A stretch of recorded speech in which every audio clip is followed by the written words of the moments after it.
दिल्ली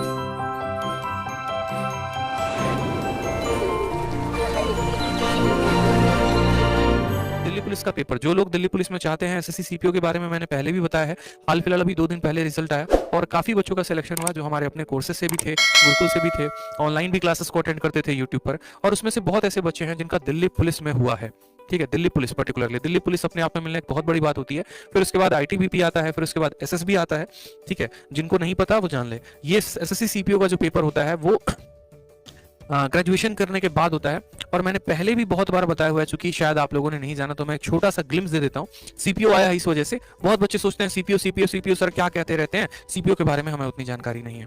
तो सीपीओ के बारे में समझ लो। होता क्या है कि जब आप 10वीं लेवल एसएससी का देखो क्या होता है कि जब आपके सपने टूट गए होते हैं और जब आपने 10-12 लाख रुपए अपने मम्मी पापा गंवा चुका होता है बीटेक करके, तो आपको समझ में आ जाता है यार कि ये 10-12 लाख रुपए तो अब तो हमारे चले गए, तो अब तो या तो हमें मिलेगी प्राइवेट नौकरी, और प्राइवेट नौकरी में कितना देंगे तनख्वाह, 20,000 25,000 रुपए महीना का देंगे, ना तो हम उसमें खुद खा पाएंगे ना अपने बच्चे को खिला पाएंगे। तो भागता है आदमी किसकी तरफ, सरकारी नौकरी की तरफ। या फिर जब हमारे घर में उतना माहौल नहीं होता, हमारे बाबूजी उतने बड़े रईस आदमी नहीं होते हैं कि वो हमको बीटेक करवा सके, एमबीए करवा सके, या फिर जो है आगे चल के मेडिकल की तैयारी करवाए, तो बोलते हैं बेटा देख हुनर होगा तेरे में तो सरकारी नौकरी कर लियो, और सरकारी नौकरी करने के बाद सरकारी नौकरी निकाल लियो। मेरे पापा ने तो यही कहा कि देख मेरे पास तो पैसे नहीं है पढ़ाने के लिए, खेती करके तुम लोग को चला दे रहे हैं, जीवन तुम लोग जी लो, ठीक है, अगर दम होगा तो अपने तरीके से खुद से जो है अपना पढ़ लेना, पढ़ा लेना, जैसे भी होगा। हाँ, मेरी तरफ से जो सपोर्ट होगा, मैं खेत बेचकर तुम्हें पढ़ा दूंगा, ठीक है, मैं अपना शरीर बेचकर तुम्हें पढ़ा दूंगा, लेकिन हाँ तुम्हारे अंदर काबिलियत होगी तुम निकाल लेना। हम चले गए भैया, चलो ठीक है, जब पापा ने इतना कह दिया, हिम्मत मिल गई है, अब चलते हैं सरकारी नौकरी की तरफ। तो हम भी आ गए। आए तो उसके बाद क्या हुआ, दिल्ली में तैयारी की, शुरू की, धीरे धीरे अलग अलग परीक्षाओं के बारे में पता चला।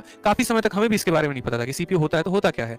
जनरली लोगों के मुंह से सुनते थे सीएचएसएल का पेपर और उसके बाद जो है सीजीएल का पेपर, यही एक क्राउड होता है। क्योंकि पटना में जब हम कुछ टाइम रहे थे, वहां बच्चे सीएचएसएल और सीजीएल और ज्यादा रेलवे की तैयारी करते हैं। तो छोटी छोटी बात को समझो, 10वीं लेवल पर परीक्षा होती है एमटीएस की, 12वीं लेवल पर एसएससी में परीक्षा होती है सीएचएसएल की, और ग्रेजुएशन के लेवल पर परीक्षा होती है सीजीएल की।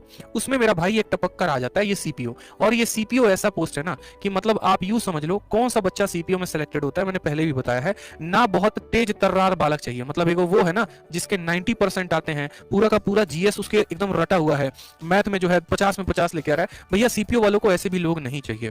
और ना एकदम डल बच्चा चाहिए, ठीक है, जिसको कुछ भी नहीं आता है। मतलब यूं समझ लो कि एक बार एसएसबी के इंटरव्यूअर जो थे उनसे पूछा गया कि आप लोग एसएसबी में किस तरह के बच्चों को सेलेक्ट करते हो, तो उन्होंने कहा कि हमको इतना तेज भी नहीं चाहिए कि उसको अगर बंदूक दे दें तो खोल के देखने लगे, ठीक है, कि इसके अंदर क्या क्या कंपोनेंट्स है, कैसे स्प्रिंग बैठा है, कैसे क्या बैठा है, ठीक है। और इतना भी होशियार, इतना भी बेवकूफ बच्चा नहीं चाहिए कि बंदूक दे दे तो सोचे चलाना है तो चलाना कैसे है, या जब जंग हो रही है कान के बगल से गोली निकल रही है तो वो छोड़ के भाग जाए। हमें ऐसा चाहिए होता है जो उस टाइम पर डिसीजन को ले सके, ब्रेविटी होनी चाहिए। सेम तरीके से कहानी है सीपीओ की, क्योंकि ये डेस्क जॉब नहीं होता है, फील्ड जॉब होता है, ठीक है। आपको बंदूक मिलते हैं, आपको पावर्स मिलते हैं, आप फील्ड पर होते हैं, या तो आप दिल्ली पुलिस में लगते हैं, या फिर आप आईटीबीपी में लगते हैं, या फिर आप एसएसबी में लगते हैं, ITBP Indo Tibetan border police, इस तरीके से करके सब इंस्पेक्टर के पोस्ट पे तैनात। तो ऐसे जगह पर जब जाना है तो आपके लिए करेज ज्यादा होना चाहिए, विजडम ज्यादा होना चाहिए। अब होता क्या है, एक कॉन्ट्राडिक्शन बताता हूं। जितने बच्चे जो सीजीएल की तैयारी करते हैं, तैयारी करते करते किताबों में इतना ज्यादा डूब जाते हैं कि वो फिजिकली फिट ही नहीं हो पाते। जैसे मुझे अगर मानो कोई बोले कि तुम 2 किलोमीटर भाग जाओ, 1 किलोमीटर में हमारी जान निकल जाए, समझ रहे हो बात को लेके। तो फॉर्म तो सीपीओ का भरता पूरा का पूरा भारत है। एप्लीकेशंस में देखना, मैं अपने गुरुकुल की कहानी बता रहा हूँ, गुरुकुल में 2 लड़कियों की कहानी बताता हूँ मैं। फॉर्म तो भरता पूरा का पूरा भारत है। एक स्टूडेंट के आते हैं 190 नंबर, ठीक है। देखो यहाँ पे 3 तरह के बालक होते हैं, एक हमारा हो गया तेज, एक हमारा हो गया मीडियम वाला, और दूसरा हो गया हमारा डल वाला, ठीक है। अब देखो ये इसके 190 नंबर आए, मीडियम वाले के 150 हैं, और डल वाला तो बेचारा चलो कट ऑफ पे अटका पड़ा है 140 पे, ठीक। ये प्री के नंबर हो गए, और प्री में कट ऑफ भी जाती है 120 130। उसके बाद क्या होता है फिजिकल, ठीक है। अब फिजिकल होता है ना, तो फिजिकल में यूं समझ लो कि ये जितने बढ़िया स्टूडेंट है ना, इसमें से 90% बच्चे छट के बाहर निकल जाते हैं। आप स्टोरी मिला लेना, क्यों, क्योंकि इनको आदत है किताबों की, इनको ग्राउंड की आदत नहीं है। 10 दिन के लिए जोश जोश में दौड़ने जाएंगे तो घुटना अलग दुखेगा, ठीक है, जो मांसपेशियां है, मसल्स है, वो अलग दुखेंगे। फिर उसके बाद बोलेंगे हट यार नहीं जा रहे भागने, हम फालतू का जो है बॉडी में पेन हो रहा है, छोड़ो हटाओ यहाँ से, इससे बढ़िया थोड़ा और मेहनत कर लेते हैं। तो यहाँ वाले बच्चे जो है ऑलमोस्ट ना के बराबर छट जाते हैं। क्यों, क्योंकि मैंने देखा है 185 वाले को, 195 वाले को फिजिकल में बाहर होते हुए। और फिजिकल कुछ नहीं होता, लड़कों के लिए 1600 मीटर की रेस होती है। उसके बाद बच जाते हैं, कंपटीशन रह जाता है ये 2 में, एक मीडियम वाला हो गया, इसमें हो गया, दोनों के दोनों बड़े होशियार, ठीक है, भागने में आगे रफ्तार से भागते हैं पूरा का पूरा। वीडियो को लाइक करते रहना भाई, ठीक है, वीडियो को लाइक करते रहना, अगर मेरी बात पसंद आ रही है, समझ में आ रहा है, लाइक करते रहना। अब कंपटीशन इन दो लोगों के बीच में बच जाता है।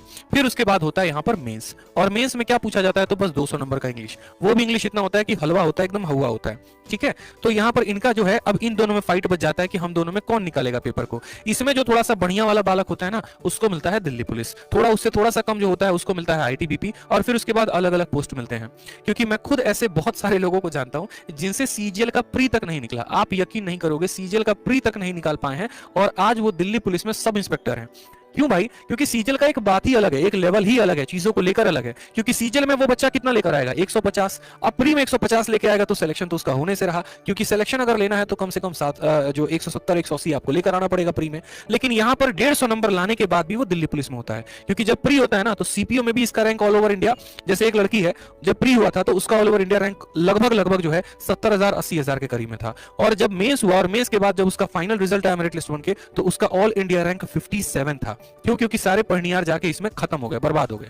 समझ में आ रहा है? ये छोटी छोटी बातों का ध्यान रखा करो, ठीक है। बहुत ऐसे लोग हैं जिनका प्री नहीं निकलता है सीजीएल में, लेकिन भैया सीपीओ में निकाल पाते हैं, ठीक है। तो छोटी छोटी चीजों का ध्यान रखा करो। जो बच्चे सीजीएल से फ्रस्ट्रेटेड हैं या अदर चीजें हैं, आप यकीन मानो, आप एक बार सीपीओ का फॉर्म भर के देखो, बढ़िया से आप तैयारी करो, आपका दिल्ली पुलिस में आईटीबीपी में हो सकता है। लड़कियों के लिए भी बहुत बेस्ट अपॉर्चुनिटी है। अगर आपकी हाइट है अच्छी खासी, आप थोड़ा सा भाग सकते हैं, तो आप सीपीओ का फॉर्म जरूर भरिएगा, और भरने के बाद आप पेपर को जरूर दीजिएगा। ये एज अ बड़े भाई की तरह मेरा सजेशन है। क्योंकि बहुत बार हमारी किस्मत, जैसे दो तीन लड़कियों को मैं पर्सनली जानता हूं जो दिल्ली पुलिस में है, एक पल के लिए उन्होंने भी अपने लाइफ में होप खो दिया था। यार क्या है सीजीएल, यार हर साल फॉर्म भरते हैं, बाहर हो जाते हैं, पेपर डिले होता है, ये होता है, वो होता है, ठीक है। तो वो फ्रस्ट्रेटेड हो गए थे अपने लाइफ से। लेकिन जब से उनका सीपीओ में सिलेक्शन हुआ, आज खुश हैं वो कि चलो सीजीएल ना सही, सीपीओ ही सही, दिल्ली पुलिस ही सही, बढ़िया है। एक एम्बिशन हो गया, गोल हो गया, पावर है, वर्दी है, रुतबा है, पैसा है, और क्या चाहिए बताओ, ठीक है। तो इस तरीके से बढ़िया से पढ़ते रहो। तो जो मैं आप लोगों को 7 दिन 60 मैराथन में कराता हूं, उसमें हर एग्जाम से क्वेश्चंस मैं डालता हूं, क्योंकि सीपीओ का डायरेक्ट रिलेशन होता है, तो पढ़ा किया करो, ठीक है। चलो वीडियो को जल्दी से लाइक करो। अगला टारगेट जो है आप लोग का 1100 प्लस है। देखो आप लोग मुझे जितना ज्यादा लाइक के थ्रू, ठीक है, और जितना ज्यादा शेयर के थ्रू मोटिवेशन दोगे ना, सब्सक्राइब तो आप लोग तो बिना कहे करोगे, क्योंकि अगर आप लोगों को मेरी डेली क्लास लेनी है तो आपको चैनल को तो सब्सक्राइब करना ही पड़ेगा, तभी नोटिफिकेशन जाएगा। तो आप जितना ज्यादा लाइक और शेयर करोगे, मैं उतनी वैल्यूएबल बात आप लोगों को डेली के सेशन में बताते रहूंगा। क्योंकि एक होता है पढ़ाना और एक होता है एक्सपीरियंस। मैंने तो सारे पेपर निकाले हैं।